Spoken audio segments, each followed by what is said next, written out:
आज का हमारा टॉपिक है तहरीक खिलाफत। तहरीक खिलाफत में सबसे पहले आपने ये देखना है कि तहरीक खिलाफत स्टार्ट होने की वजह क्या थी, काजिज़ क्या थी।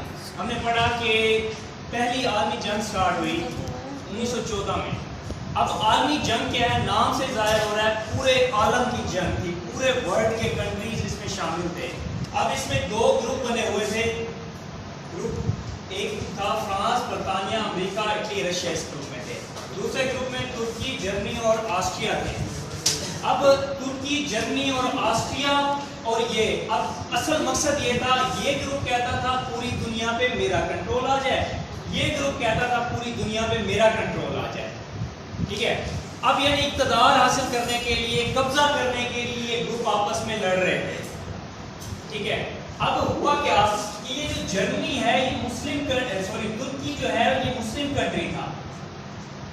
अब इसमें क्या था कि ये सारे पावरफुल थे, ये गालिब आते जा रहे थे। ये हम यानी जर्मनी को हारता देख रहे थे, हम इस ग्रुप को, तुर्की कमजोर होता चला जा रहा था।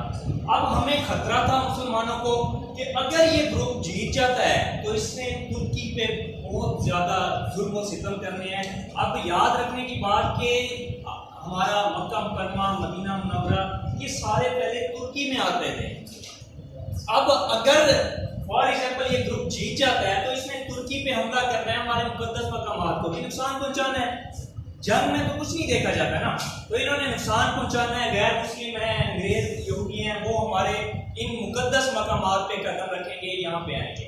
तो बड़े सगीर यानी सब कॉन्टिनेंट के जो मुसलमान थे इन्होंने क्या किया, इन पाकिस्तान तो उस टाइम बना ही नहीं था, बड़े सगीर था, वहाँ के जो मुसलमान थे वो सारे इकट्ठे हुए। उन्होंने एक तहरीक स्टार्ट की जिसे तहरीक खिलाफत का नाम दिया गया। अब सवाल ये पैदा होता है खिलाफत का नाम क्यों दिया गया, तो वजह ये है तुर्की में निज़ाम था खिलाफत का, खलीफा होता था, सुल्तान नाम का एक खलीफा था, खलीफा सुल्तान तुर्की का उस टाइम। अब वहाँ पे क्या होता था, यानी ये खलीफा है वो फौत हुआ, उसका बेटा आया, वो फौत हुआ, उसका बेटा आया। ये जैसे हमारे यहाँ होता है मुसलमानों में कि जब एक बुजुर्ग फौत होता है तो उसका जो बड़ा बेटा होता है वो उसका यानी वारिस बन जाता है, बाकी भी वारिस होते हैं, जानशीनी जो मिलती है वो उससे मिलती है। इसमें भी यही सिस्टम था। अब मुसलमान जो बड़े सगीर के थे इन्होंने तहरीक स्टार्ट की जिसे नाम दिया तहरीक खिलाफत का। अब इसके बेसिक 3 मकासद थे जो हमने यहाँ पे लिखे हैं। पहले इसको समझने की कोशिश करें कि तहरीक खिलाफत स्टार्ट क्यों हुई। ये वर्ल्ड वार 1 थी, यानी पहली आलमी जंग की वजह से ही, यानी उसी जंग स्टार्ट हुई, उसके दौरान ही इन्होंने तहरीक खिलाफत स्टार्ट कर दी कि कहीं तुर्की को नुकसान ना पहुंचे। यानी तुर्की को प्रोटेक्ट करने के लिए, मुकद्दस मकामात को प्रोटेक्ट करने के लिए इन्होंने जो है ये तहरीक स्टार्ट कर दी 1919 में। अब यहाँ तक तो हो गया कि तहरीक स्टार्ट हो चुकी है। अब जब तहरीक स्टार्ट हुई, इसमें कौन लोग आए तहरीक में, यानी कौन कौन से लोग थे जिन्होंने इसमें हिस्सा लिया और कौन कौन से लोग थे जो इसके सदर और सेक्रेटरी थे। अब पहले हम देखते हैं कि सदर सेक्रेटरी कौन थे। सदर जॉन मोहम्मद चौठानी थे, इसको बनाया गया।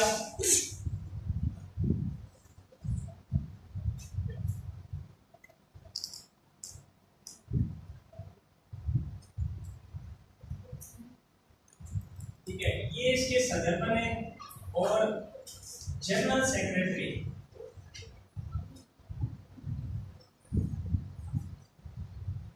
कौन बने जी? जनरल सेक्रेटरी कौन थे, किसी को नहीं पता? जनरल सेक्रेटरी जो इसके थे सदीक, पूरा नाम लिखते थे हाजी मोहम्मद सदीक खतरानी। ठीक है, अगर आप शॉर्ट करके लिखना चाहते हैं तो सदीक खतरानी। अब सदीक खतरानी इसका जनरल सेक्रेटरी बना स्टार्ट में, लेकिन बाद में क्या हुआ कि बाद में इसका जो जनरल सेक्रेटरी था वो चेंज हो गया और चेंज होके कौन बना, शौकत अली, जो यहाँ पे भी आता है बाद में।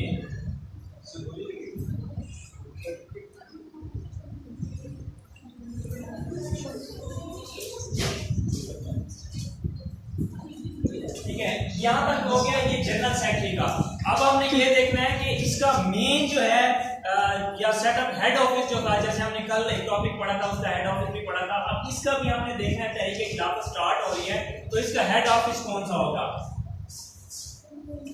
हेड ऑफिस इसका था शाहजहां, ठीक है, ये इसका हेड ऑफिस था मुंबई जिसे हम कहते हैं, ठीक है। यहां तक हो गया ना कि एक सेटअप बना है। अब हमने देखना है कि इसमें कौन कौन से लोगों ने शिरकत की, कायदीन कौन कौन से थे। तो ये कायदीन में मौलाना मोहम्मद अली जौहर, मौलाना शौकत अली, मौलाना असरफ वानी, मौलाना जफर अली खान, हकीम अहमद खान, अब्दुल कलाम आजाद वगैरह ने इसमें शिरकत की।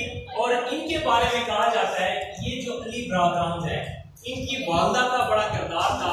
एक नारा मशहूर हुआ था कि इनकी वालदा कहते थे, यानी मोहम्मद अली की वालदा अम्मा ये कहती है कि जान दे दो तहरीक खिलाफत की खातिर, ठीक है, यानी इसने भी बड़ा रोल किरदार अदा किया इनकी वालदा ने। ये सारे लोग इसमें मौजूद थे, ये तहरीक के कायदीन थे, लीडर्स थे। उसके बाद यही लोग क्या हुआ, वफद, यानी वफद कहते हैं चंद लोग इकट्ठे होकर जब कहीं डेलीगेशन जिसे हम कहते हैं किसी से मुलाकात करते हैं, तो यहाँ पे चंद लोग इकट्ठे हुए और इन्होंने वाइसराय से मुलाकात की। वाइसराय बरतानिया का उस टाइम कौन था, चेम्सफोर्ड, ठीक है, हमने इस्लाहत पढ़ी थी 1919 की, चेम्सफोर्ड इस्लाहत, क्योंकि ये भी तो 1919 में है, इसलिए उस टाइम जो वाइसराय था वो चेम्सफोर्ड था। अब इससे मुलाकात की, मुलाकात करने का क्या मकसद था, मकसद ये था कि तहरीक खिलाफत के ये जो 3 मकासद थे इनकी वजह से हमने ये 3 पॉइंट दिए, इनको कहा कि हमारी ये बात माने, आप प्रोटेक्शन दें। इसने कहा कि मेरे बस में ये बात नहीं है, आप वजीर आजम से मिले। फिर हमारा वफद वजीर आजम बरतानिया जिसका नाम जॉर्ज लॉयड था उससे मिला, उसने भी टाल मटोल से काम लिया और हमें जो है वापस भेज दिया। फिर इसके जो मकासद थे तहरीक खिलाफत के, हम उसमें आते हैं कि मकासद मेन क्या थे। तो मेन मकासद ये थे कि तुर्की की खिलाफत कायम रखी जाए, यानी तुर्की में जो सिस्टम था वो खिलाफत का निजाम था, खलीफा होता था, ठीक है। खलीफा ऐसा समझ लें जैसे बादशाह होती है वैसी। अब एक खलीफा था, अगर ये खलीफा फौत होता है कोई इलेक्शन नहीं होगा, कोई ऐसी सिस्टम नहीं होगा, कोई आर्मी नहीं आएगी, उस खलीफा का जो जानशीन होगा वो खलीफा बनेगा, फिर वो फौत होगा तो उसका जानशीन बनेगा, ये सिस्टम था। हमने एक तो ये कहा कि खिलाफत का निजाम कायम रहे, इसको चेंज ना किया जाए। अगर तो अंग्रेज यानी ये ग्रुप अगर इस पर हमला करता है तो उसने अंग्रेजों ने अपनी हुकूमत लगानी थी, जैसे हमारे यहाँ बड़े सकीर में अंग्रेज अपनी हुकूमत बना के बैठे थे, यहाँ पे भी ये सेटअप होना था, खिलाफत खत्म हो जानी थी। तो पहला जो मकसद था तुर्की की खिलाफत कायम रखी जाए। फिर है दूसरा मकसद कि मुसलमानों के मुकद्दस मकामात का तहफ़्फ़ुज़। अब मुकद्दस मकामात में मैंने आपको कहा कि उस टाइम जो खाना काबा था या मक्का मदीना दोनों ही यहाँ पे आते थे। अगर खुदा न खास्ता ये लोग इस पे हमला करते हैं, कब्जा करते हैं, तो उसको भी नुकसान पहुंचाएंगे, खाना काबा को भी ये नाउज़ुबिल्लाह नुकसान पहुंचाएंगे, वहां पे इनके कदम पड़ेंगे। तो मुसलमान ये चीज बर्दाश्त नहीं कर सकते थे, इस वजह से इन्होंने तहरीक स्टार्ट की। और दूसरा इन्होंने मकसद यही कहा कि हमारा दूसरा मकसद मुकद्दस मकामात का तहफ़्फ़ुज़ करना है कि वहां पे गैर मुस्लिम यहूदी जो है कदम ना रखें। तीसरा था कि तुर्की के हिस्से बखरे ना किए जाए, बखरे समझते हो, अलग ना किए जाए, अलहदा ना किए जाए, सेम वही बाउंड्रीज रहे जो जंग से पहले, पहली आर्मी जंग से पहले जो तुर्की की बाउंड्रीज थी वही रहे। अब इसमें क्या था, अरब कंट्रीज मोस्टली इसमें आती थी, अरब कंट्री सारा इसमें था। बाद में सेपरेट हुआ, वो क्यों हुआ वो भी हम देखते हैं, ठीक है। ये इसका तीसरा बेसिक पॉइंट था। तहरीक खिलाफत के 3 ही मकासद थे जिनकी वजह से ये खिलाफत तहरीक स्टार्ट हुई थी। ये 3 बेसिक बड़े इंपॉर्टेंट है, ये आपको फिंगर टिप्स में आते हैं। उसके बाद है कि तहरीक अदम ताउन या नॉन कॉपरेशन, कॉपरेशन कॉपरेट से है, कॉपरेट हम कहते हैं ना हमारे साथ कॉपरेट करो, ताउन करो। तो तहरीक अदम ताउन ये था, ये इनको मशवरा दिया गया मुसलमानों को कि आप बड़े सगीर में रह रहे हैं, बड़े सगीर में हुकूमत कौन कर रहे थे, आपका नाम क्या है, हमजा। बड़े सगीर में हुकूमत किन की थी, अंग्रेजों की। अब वो ये कह रहे थे कि हुकूमत है अंग्रेजों की, ठीक है।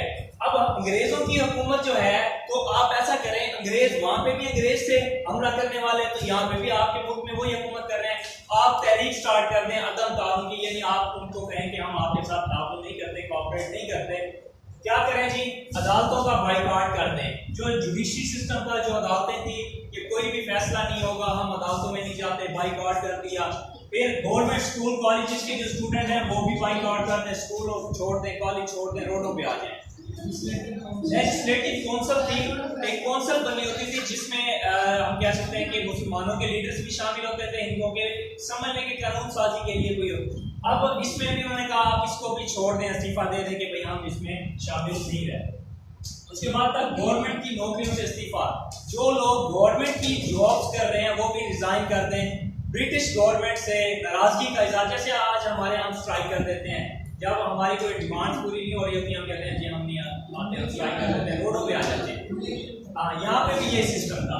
उसके बाद तक गवर्नमेंट के दिए हुए अलकाबात, टाइटल्स जो गवर्नमेंट ने दिए हुए थे वो भी आप वापस कर दें। यानी ये तहरीक अदम ताउन या इंग्लिश में नॉन कॉपरेशन मूवमेंट थी। उसके बाद है तहरीक खिलाफत की नाकामी के असबाब। तहरीक खिलाफत नाकाम क्यों हुई, क्या असबाब थे, ये वो है। अब तहरीक खिलाफत की नाकामी के असबाब में अगर हम देखें तो पहला था तहरीक हिजरत। अब तहरीक हिजरत क्या था कि यहाँ पे जो लीडरांस थे, ठीक है, यहाँ पे इनको कहा गया कि आप ऐसा करें, एक इसका जो फतवा दिया गया वो ये दिया गया था कि कुरान पाक में भी है कि अगर कहीं पे रहते हुए आपके दीन को या आपको मुसलमान होने की वजह से खतरा है तो आप हिजरत कर जाए यहाँ से, नहीं तो आप यहूदी और नसरानी की मौत मरें, यानी वहाँ पे आप यहूदी होके मरेंगे। अगर आप पे मुसलमान होने की वजह से आपके ऊपर कोई जुल्म सितम हो रहा है तो आप किसी दूसरी जगह हिजरत कर जाए। तो ये दिया गया। हालांकि उस टाइम ये था कि जब मक्का में थे तो मक्का को दारुल हर्ब कहा गया, यानी जंग की जगह है, और मदीना को अमन का जो है शहर कहा गया। ये कहा गया था कि मक्का से मदीना हिजरत कर जाए, लेकिन उन्होंने इसको डिवाइड करके यूँ कहा कि आप यहाँ से हिजरत करके किसी दूसरे मुल्क यानी अफगानिस्तान या ईरान चले जाए। तो ये आबादी का एक फ्लड यहाँ से अपनी तमाम तर अशिया, तमाम चीज़ें, तमाम प्रॉपर्टी सेल करके अफगानिस्तान पहुँचे। जब अफगानिस्तान गए तो अफगानिस्तान की गवर्नमेंट ने उनको एक्सेप्ट ना किया और ये क्या कि वापस भेज दिया कि हमारे पास लिमिटेड सोर्सेज हैं, हम आपको अफोर्ड नहीं कर सकते। फिर वही लुटे फटे लोग वापस आए बड़े सगीर में, और जब वहाँ पे वापस आए तो अपनी जायदादें हर चीज़ तो पहले ही गवा चुके थे। अब यानी एक गरीबी की जिंदगी या जिल्लत अमेज़ा जिंदगी थी उनकी, वहाँ पे आके वो दोबारा रिहाइश पहुंची। ये आपका था तहरीक हिजरत। उसके बाद है मुस्लिम लीडर्स की गिरफ्तारी। गांधी ने कहा जाता है, गांधी ने, लेकिन हमारे जो मुस्लिम लीडरान थे, जो हमारी एक तंजीमें बनी हुई थी बड़े बड़े यानी उलमा की, उन्होंने ये हमें कहा।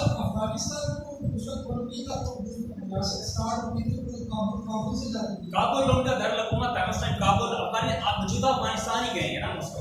काबुल उनका दारुल, अब भी उनका दारुल-हुकूमत कौन सा अफगानिस्तान का मतलब उस वक्त अफगानिस्तान नाम था। वो आप जो कह रहे हैं वो बलोचिस्तान के बारे में था कि बलोचिस्तान भी उस टाइम जब हम पढ़ते हैं कि पाकिस्तान के कितने सूबे हैं, 5 मिनट से पहले हम पढ़ रहे थे सूबे कितने थे, मगरबी पाकिस्तान में कितने सूबे थे, मगरबी पाकिस्तान में, वो मशरकी पाकिस्तान था, मगरबी पाकिस्तान में 3 सूबे हुआ करते थे, ठीक है, अफगानिस्तान नहीं था। लेकिन जब 5 मिनट स्कीम खत्म हुई तो अफगानिस्तान का नाम ऐड कर दिया गया था। वो और चीज़ है, वो आप मिस कर रहे हैं। अच्छा, अब उसके बाद है फंड्स चोरी का मसला। यहाँ पे अफवाह फैल गई कि फंड्स चोरी हो रहे थे। अब जब फंड्स, फॉर एग्जांपल हमारे यहाँ तो हम आज सवाल ही नहीं करते पैसा कहाँ से आ रहा है, कहाँ में जा रहा है। तो पहले ये सिस्टम था कि तहरीक खिलाफत के लिए लीडरांस मिलकर, अवाम मिलकर फंड देती थी, पैसे देती थी, इकट्ठे होते थे कि इससे आपने अपने मकसद को, जाहिर बात है तहरीक चल रही है उस पर खर्चा भी तो होना है। तो फंड्स जो थे वो चोरी होना शुरू हो गए, और जो लीडरान थे, हुक्मरान थे इस तहरीक के बड़े थे, वो आवाम को सेटिस्फाई ना कर सके कि ये फंड्स कहाँ जा रहे हैं, कौन चोरी करना है। एक इसकी नाकामी की वजह ये भी बनी। उसके बाद है मुपाला बगावत। अब सवाल ये पैदा होता है मुपाला क्या है। बगावत का तो सबको पता है। मुपाला जो है वो ये था कि ये बेसिकली अरब से आए हुए कुछ लोग थे जो कट्टर मुसलमान थे, ठीक है, और मुसलमान थे। ये जो है तुर्की की बाउंड्रीज या किनारों के करीब ये आके रिहाइश पजीर हुए, ठीक है। अब या बरसगीर की जो बाउंड्रीज थी उनके करीब जैसे ही आके यहाँ पे वो हुए तो तहरीक खिलाफत स्टार्ट हुई, तो इन्होंने बढ़ चढ़ के तहरीक खिलाफत में हिस्सा लिया और आज़ादी के लिए यानी खुद को भी आज़ादी की एक उन्होंने जो है बगावत की। इस बगावत को या इस आज़ादी की जंग को अंग्रेजों ने बगावत का नाम दिया, तो इसे हम कहते हैं मुपाला बगावत। उसके बाद है गांधी का फैसला, अरब कंट्री से, अरब के थे। अब गांधी का फैसला क्या था? गांधी ने ये फैसला किया कि चोरा चोरी गांव का एक वाकया आपने सुना होगा,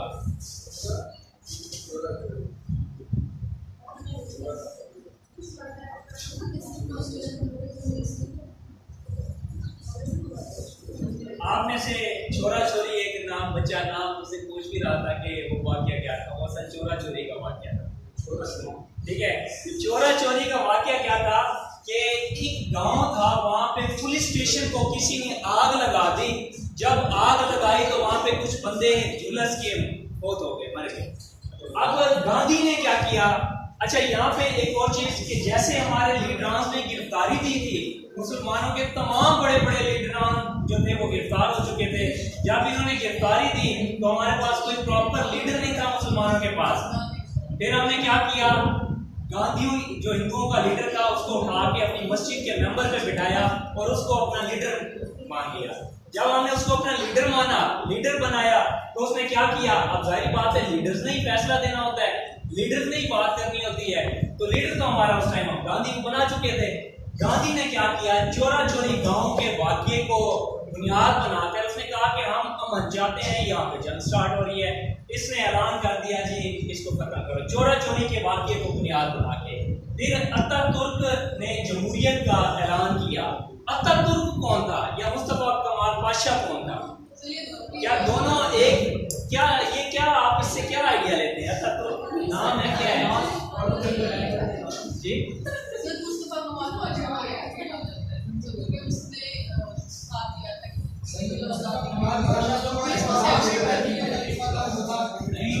एक बता बताए, आप बताएं हमजा।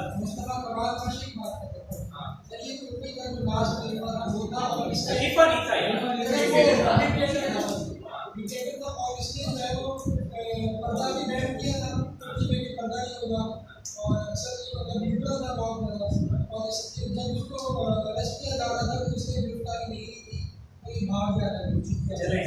मेरा सवाल ये है कि ये लफ्ज इस्तेमाल किया मैंने अतातुर्क का, ये क्या है?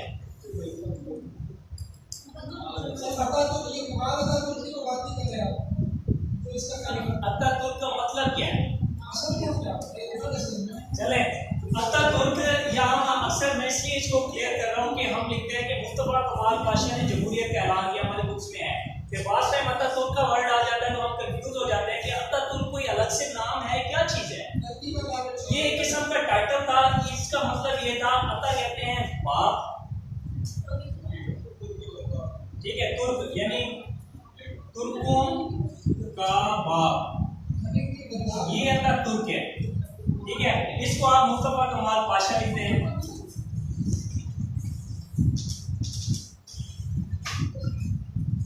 ठीक है, ये इसी को ही अतातुर्क लिखते थे, तुर्कों का बाप। अच्छा, अब यहाँ पे क्या हुआ कि जब अतातुर्क ने जमहूरियत का ऐलान कर दिया तो ऑटोमेटिकली तहरीक का तो नाम निशान नहीं रहा। तहरीक थी क्या? खिलाफत को कायम रखा जाए।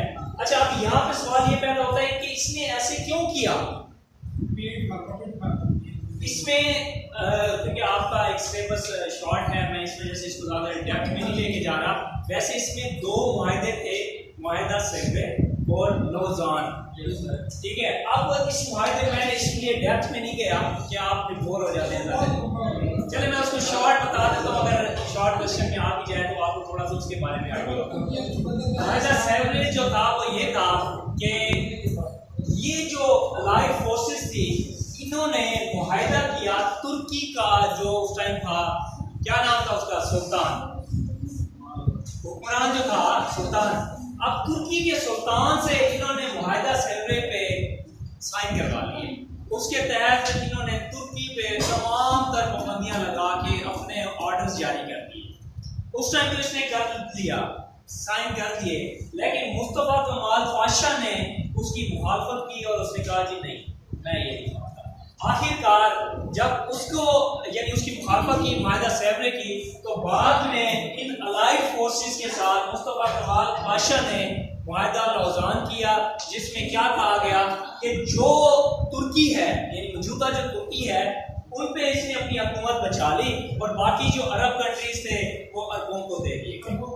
ठीक है, अब हम देखते हैं कि इसमें जो लौज़ान था 1923 में हुआ था मुआहदा। अब मुआहदा लौज़ान में ही तुर्की पर, क्योंकि दो अब अलाइड फोर्सेस और इसके दरमियान जो एक किस्म का मुआहदा हो रहा है, उस मुआहदे में तुर्की से कुछ डिमांड्स मनवाई गई कि ये एरिया जो है वो सऊदी अरेबिया को दे रहे हैं या अलग कर रहे हैं, अरब कंट्रीज अलग कर रहे हैं।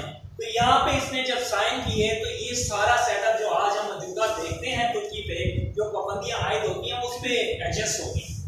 ये अरब कंट्रीज सारे सेपरेट हो गए, मौजूदा तुर्की जो है वो इनके पास रह गया और तुर्की पे जो पाबंदियां हम कहते हैं मुआहदा सेवरे था, क्योंकि बादशाह जो था उनका खलीफा जो था वो साइन कर चुका था पाबंदियां, उसको अब मेन एक्सेप्ट करना होता है खलीफा ने जो बड़ा होता है। आज फॉर एग्जाम्पल कोई मुआहदा होता है हमारे मुल्क का वजीर आजम करेगा, ठीक है, या सदर करता है या वजीर आजम करता है या जो वजीर खारजा है किसी मुल्क के साथ हमने जो ताल्लुकात करने हैं, तो ये बड़े बड़े लीडरांस में एक बात करनी होती है। तो उस टाइम जो हमारा बड़ा था सुल्तान था खिलाफत का या खलीफा सुल्तान था, उसने मुआहदा सेवरे साइन कर दिया था। अब सवाल ये पैदा होता है साइन क्यों किया था, क्योंकि हमारे पास उस टाइम कठपुतली हुकूमत यानी ऊपर कंट्रोल बरतानिया का था, बराए नाम जो है हमारा खलीफा बैठा था, तो खलीफा से उन्होंने वो मुआहदा साइन करवा लिया। उसके बाद क्या हुआ कि जब मुस्तफा कमाल पाशा ने उस मुआहदे की मुखालफत की तो फिर बाद में मुस्तफा कमाल पाशा ने 1923 में मुआहदा लौज़ान अलाइड फोर्सेस से किया। अलाइड फोर्सेस ये कंट्रीज हैं, इनके साथ किया और इसके तहत जो मौजूदा तुर्की है वो अपने इसके पास रह गया। अब कुछ हद तक उससे क्या हुआ कि हमारे जो तहरीक का मकसद था कुछ हद तक हम कामयाब भी हुए। कैसे? हमारा क्या मकसद था कि तुर्की की खिलाफत कायम रखी जाए। खिलाफत यहाँ पे आ गई, असल खिलाफत तो खत्म हो गई, ठीक है, खिलाफत हम ये चाहते थे खिलाफत कायम रखी जाए, वो खत्म हो गई। अब यहाँ पे जमहूरियत आ चुकी, ये हमारा पॉइंट पूरा ना हुआ। हमारा था मुसलमानों के मुकद्दस मकामात का तहफ़्फ़ुज़। अब मुकद्दस मकामात का तहफ़्फ़ुज़ हमारा हो चुका था। कैसे? क्योंकि वो सऊदी अरेबिया जो है अरब कंट्रीज को अरबों के हवाले कर दिए गए। यहाँ पे जो यहूदी थे इनके कदम वहाँ पे ना पड़े। हम भी यही चाहते थे कि इनके कदम वहाँ पे ना पड़े, ये उनको नुकसान ना पहुँचाएं। इस हद तक हम कामयाब भी हो गए मुआहदा लौज़ान की मदद से। ठीक हो गया। उसके बाद है तहरीक खिलाफत के असरात। अब असरात क्या है कि हिंदू और मुसलमानों में झगड़ा स्टार्ट हो गया। कैसे तहरीक खिलाफत स्टार्ट हुई? हिंदुओं का जो रवैया था वो खुल के हमारे सामने आ गया। अब बज़ाहिर इस तहरीक में हिंदू भी हमारे साथ दे रहे थे, लेकिन वो मफाद उनका अपना था। क्या मफाद था? क्योंकि आलमी जंग चल रही थी। आलमी जंग में जो है बरतानिया, जंग जब भी होती है पैसा लगता है, वो फौजी जो है फौजर यानी हमारी फौज खत्म होती है, हमारे पैसा खत्म होता है, यानी हमें नुकसान तो पहुंचता है, हम कमजोर तो होते हैं। बरतानिया जंग में था। ये लोग ये चाहते थे कि मुसलमानों को साथ मिला के इन हुकूमत पे प्रेशर डाल के बरतानिया को यहाँ से भगा के हुकूमत में अपने पास रखूंगा, ये चाहता था। लेकिन बाद में जब इसने देखा कि मैं नाकाम हो रहा हूँ, ऐसा मैं नहीं कर सकता, तो इसने इसको चोरा चोरी का वाक़या का नाम देकर उसको बंद कर दिया, खत्म कर दिया। एक तो है हिंदू और मुसलमानों के दरमियान झगड़ा हो गया, क्योंकि 1916 में दोनों इकट्ठे हो चुके थे। मुआहदा लखनऊ हमने पढ़ा था, लखनऊ में दोनों कौमें इकट्ठी हो चुकी थी कायदे आज़म की कोशिशों से, दोनों खुश थे, एक पॉइंट पे आ चुके थे, लेकिन अंदर से हिंदू मुखलिस नहीं थे। यहाँ पे उनकी वो हकीकत है यहाँ हुई सामने आ गई, ये बातें हमारे साथ होती हैं, खुल के झगड़ा सामने आया। उसके बाद मुस्लिम बगावत की लहर। अब मुसलमानों में ये बगावत की लहर दौड़ी, यानी उनको बगावत पे आमादा हो गए कि अब हमें अलग हो जाना चाहिए, हिंदू कौम या अंग्रेज कौम हमारे साथ सिलसिला नहीं है। ठीक है। उसके बाद है मुसलमानों का तालीमी नुकसान। अब क्योंकि तहरीक अदम ताउन में हमने पढ़ा कि स्कूल कॉलेजेस का बाइकआउट कर दें, जब हमने बाइकआउट किया तो हमारा तालीमी नुकसान हुआ। तालीम में हम वैसे भी बहुत पीछे थे, बाकी रही। उसके बाद है तालिब इल्मों का सियासत में शामिल होना। जो हमारे स्टूडेंट्स थे जैसे आप लोग हैं, ये सारे तालीम को छोड़कर पॉलिटिक्स में शामिल हो गए, सियासत ज्वाइन कर ली उन्होंने। उसके बाद है गांधी की हकीकत आया। अब गांधी बज़ाहिर तो हमारा लीडर बना हुआ था, हमारे साथ हमदर्दियां जता रहा था, लेकिन उसकी हकीकत अयां हो चुकी थी जब उसने इस तहरीक को मुसलमानों से पूछे बगैर इसको ख़त्म करने का ऐलान किया। उसके बाद है मुस्लिम लीडर्स की गिरफ्तारियाँ। अब हमारे जो लीडर्स थे, यानी इसका असर ये भी हुआ तहरीक खिलाफत स्टार्ट हुई तो हमारे सारे लीडर्स जो थे सब ने गिरफ्तारियाँ दे दी, जाके जी हमें क्या करो, उन्होंने पकड़ के सबको जेलों में बंद कर दिया। और अब हमारे पास पीछे कोई लीडर भी नहीं बचा था जी। रेशमी रुमाल और चीज़ें, वो अलग से एक टॉपिक आएगा, वो भी ऐड करेंगे। अच्छा, अब इसमें मुस्लिम लीडर्स की गिरफ्तारियां आ गई। गिरफ्तारियों के बाद हम क्या देखते हैं कि सारे लीडर्स चले गए, गांधी ने अपनी हकीकत बयां कर दी और ये इनके जो खिलाफत के असरात थे। एंड पे आपने आ जाना है कंक्लूजन पे या मजमुआ में आपने बताना है कि ये जो हमारे मकासद थे तहरीक खिलाफत को स्टार्ट करने के किस हद तक पूरे हुए, क्या पूरे भी हुए या ना हुए, ठीक है, और इसका क्या मकसद था, ये शॉर्ट करके इसको यानी आपने समराइज करके कंक्लूजन में देना होता है। ये आपका एक लॉन्ग क्वेश्चन है और बड़ा इंपॉर्टेंट क्वेश्चन है।